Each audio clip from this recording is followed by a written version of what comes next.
Il y a un certain temps, pendant que je marchais le long de la plage, j'ai été émerveillé par la beauté des vagues immenses qui s'écrasaient juste au bord de la baie et des petites vagues qui déferlaient plus près du littoral.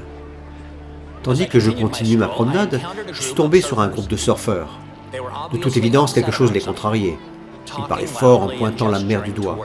Quand je leur ai demandé ce qui n'allait pas, ils ont pointé du doigt en direction de la baie juste à l'extérieur, là où les grandes vagues s'écrasaient.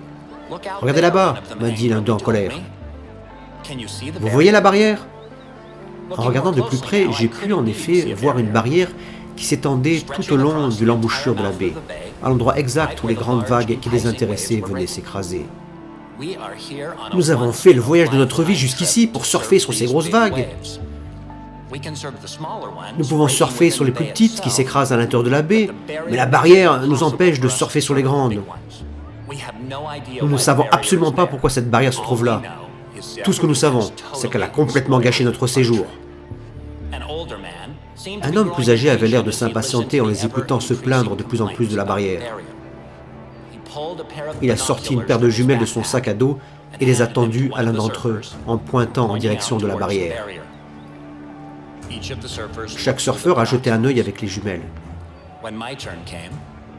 Quand ça a été mon tour, grâce au zoom, j'ai pu distinguer quelque chose que je n'avais pas pu voir auparavant. Des ailerons. Des gros requins se nourrissaient près du récif de l'autre côté de la barrière. Le vieux surfeur a récupéré ses jumelles, s'est retourné, prêt à partir. Il a prononcé des paroles que je n'oublierai jamais. Ne soyez pas si dur avec la barrière. C'est la seule chose qui vous empêche de vous faire dévorer. Debout sur cette plage magnifique, nous avions soudain une toute autre perspective.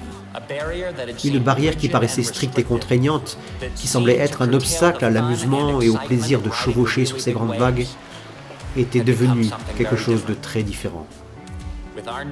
Maintenant que nous étions au courant du danger qui nous guettait juste au-dessous de la surface, la barrière fournissait la protection, la sécurité et la paix. Pendant que vous et moi marchons sur le chemin de la vie à la quête de nos rêves, les commandements et les critères de Dieu, comme la barrière, peuvent parfois nous sembler difficiles à comprendre. Ils peuvent nous sembler stricts et intransigeants et bloquer la voie qui mène à l'amusement et au plaisir que suivent tant d'autres. Il est relativement facile de choisir de suivre un chemin dans l'enceinte de la barrière à partir du moment où nous savons qu'il y a des prédateurs aux dents aiguisées qui grouillent juste à l'extérieur. Il est plus difficile de maintenir notre cap à l'intérieur de la barrière quand tout ce que nous voyons sont des vagues excitantes et attirantes de l'autre côté. Comme l'apôtre Paul l'a décrit, nous voyons au moyen d'un miroir, d'une manière obscure, avec une vision si limitée, que souvent nous ne pouvons pas comprendre les grands dangers dissimulés juste en dessous de la surface. Mais celui qui comprend toutes choses nous donne la direction divine par l'intermédiaire de ses commandements et il nous guide avec amour, pour que nous évitions ces dangers, pour que nous empruntions un chemin dans la vie qui sera protégé des prédateurs spirituels et de la gueule béante du péché. C'est dans ces moments-là, les moments où nous choisissons d'exercer notre foi, de faire confiance à Dieu et de lui montrer notre amour pour lui, que nous progressons le plus et que nous en tirons le plus grand profit.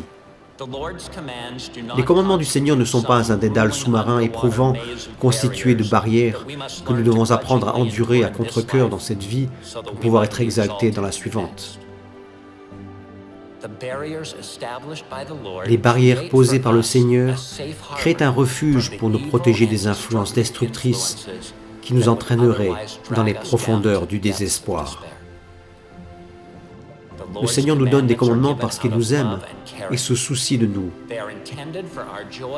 Ils sont destinés à nous procurer la joie dans cette vie, tout comme à nous procurer la joie et l'exaltation dans la suivante. Ils soulignent la façon dont nous devrions agir.